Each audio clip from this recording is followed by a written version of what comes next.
Magugulat na lang talaga kayo guys na may ganito pala sa Mandaluyong and nasa basement to. So, ito is located sa Sparta, Buhat-Buhat, directed ko Buhat-Buhat basement. So, maraming mga apparels, more likely about Eleiko if you are into strength training. So, marami dito guys. More on Eleiko and rep equipment. And ito ang full facility. Maraming rep, maraming plates, maraming bars. So, ito yung whole setup. This one or this area is more likely about shoes. Puro powerlifting shoes, Notorious Lift.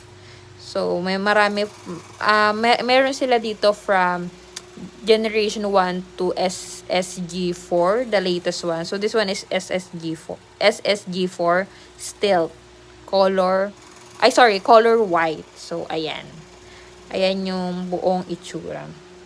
And, before kasi is nasa kanila din si SBD, pero, yeah, wala na. So, tinanggal nila. So, and this area is mga apparel din, Kabuki, Bear Complex, may mga shoes din. So, yeah.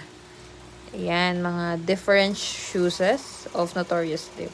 So, dyan before nakalagay yung SBD if you are also familiar with the SBD brand. Ayan.